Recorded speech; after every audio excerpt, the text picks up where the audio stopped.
Langkah timnas Jepang di ajang Piala Asia U17 2025 harus terhenti di perempat final setelah kalah dari Arab Saudi lewat drama adu penalti. Jepang menjalani duel sengit melawan Arab Saudi. Jepang sempat unggul lebih dulu lewat Taiga Seguchi di menit ke-9. Namun setelah itu, Arab Saudi bisa berbalik memimpin lewat gol Abu Bakar Said dan Sabri Dahal. Pada babak kedua, Hiroto Asada mampu membawa Jepang menyamakan kedudukan menjadi 2-2. Laga lalu dilanjutkan lewat drama adu penalti. Dalam adu penalti, Arab Saudi menang dengan skor 3-2.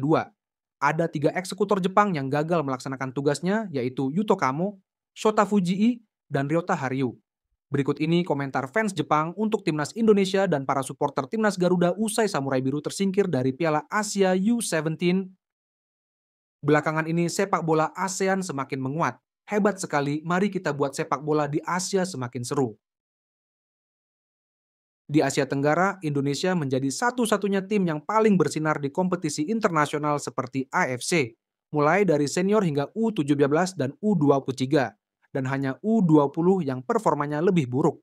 Dan tim senior saat ini sedang menjalani babak ketiga kualifikasi Piala Dunia dan diperkirakan melaju ke babak keempat. Di Asia Tenggara, hanya Indonesia yang berhasil mencapai sejauh ini. Wakil muda Indonesia ini patut diacungi jempol. Supporter Indonesia yang membuat kekacauan di sini jauh dari itu. Timnas Indonesia hanya ditertawakan ketika menaturalisasi pemain yang lahir di Belanda. Ini merupakan pencapaian besar bagi Indonesia. Jika mereka tampil bagus di Piala Dunia dan menarik perhatian Eropa, besar kemungkinan mereka bisa belajar langsung dari generasi muda di Eropa. Namun karena itu, persoalan naturalisasi mungkin menjadi kendala di kemudian hari. Orang-orang ini akan mengalami konflik internal jika mereka tidak membuat musuh di luar. Hanya 2 hingga 4 pemain timnas U17 yang bisa masuk timnas penuh. Jika ada pemain di kelompok usia tersebut yang cukup muda untuk masuk timnas atau bermain di klub Eropa, ekspektasinya akan tinggi. Saya berharap akhlak supporter Indonesia semakin membaik, begitu pula timnas Indonesia.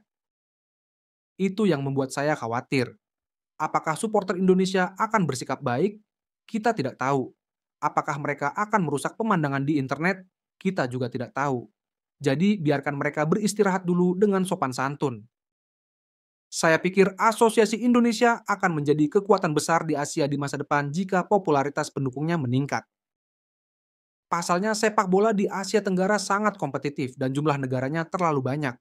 Di sisi lain, Indonesia sendiri tidak terlalu diperhitungkan di Asia. Dan meski standar peringkat FIFA sendiri sangat berbeda, Thailand dan Vietnam terkadang dianggap sebagai yang terkuat, sehingga sepak bola di Asia Tenggara penuh dengan ketidakpastian.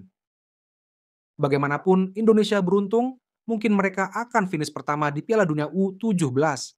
Jika Anda beruntung, Anda tidak akan mendapatkan negara yang kuat. Sungguh menakjubkan bagaimana negara-negara seperti Thailand, Vietnam, Uzbekistan, dan Kirgistan bernasib buruk namun menjadi lebih kuat. Sehebat apapun penampilan timnas U17, mereka tidak akan pernah masuk tim utama. Sebab ia orang Indonesia, bukan pemain naturalisasi Belanda.